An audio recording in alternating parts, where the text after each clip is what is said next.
Okay, so Anne asks, and I quite enjoy this question. They've got some nice lingo in here. Insurers want SANS 10254 compliant installations. Clients, because they know nothing about geysers, believe it's a compliant installation.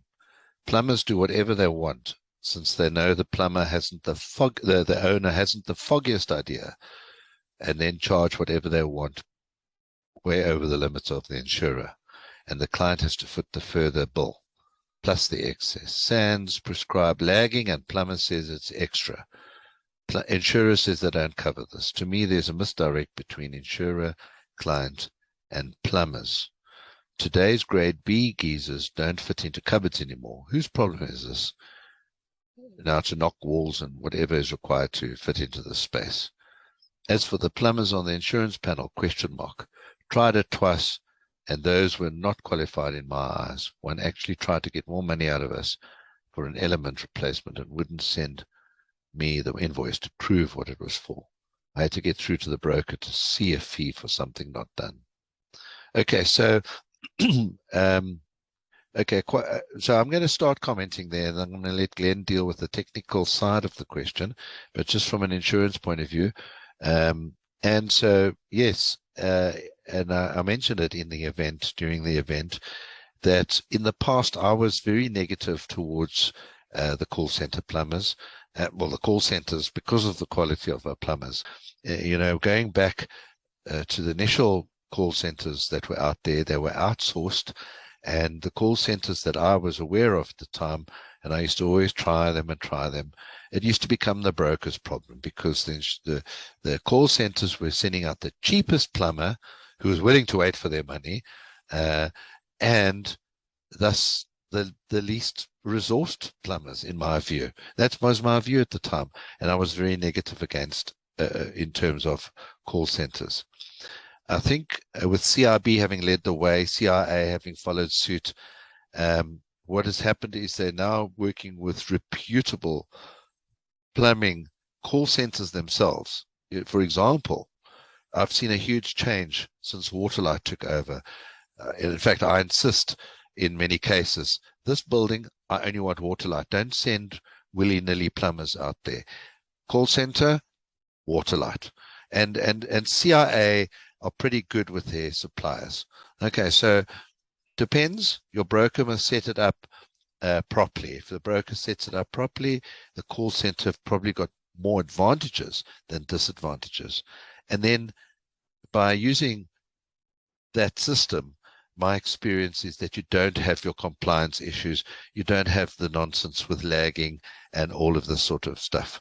Glenn, do you want to comment particularly on the lagging and some of the technical issues there?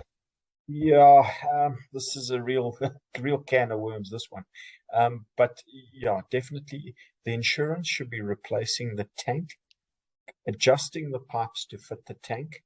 The installation should be compliant to the point that it doesn't prejudice the warranty of the geyser in any fashion. It doesn't include betterment, like things like lagging or geyser blankets or any of that sort of thing. You would typically by default include things like a new drip tray. You would typically include things like vacuum breakers. Those sorts of things would be included in a standard installation.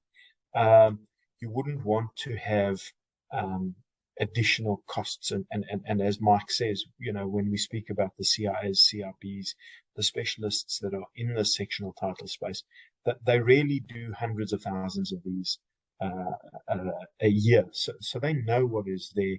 They've gone through the ringer with this thing. They have looked at all the aspects, and they want pictures and images to validate it. So by using the call center, you do have an element of recourse that the insurer can come down onto that plumber if they're getting up to nonsense.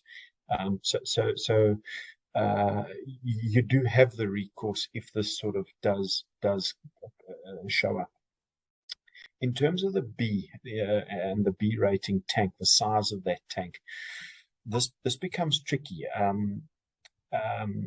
Some of these tanks will fit in through the roof, and it's an interesting point, because most installations for geysers now the norm is to go through the roof because that's where the tank fits through.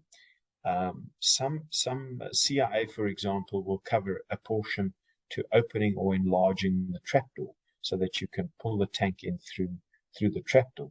But the norm has been to go through the roof.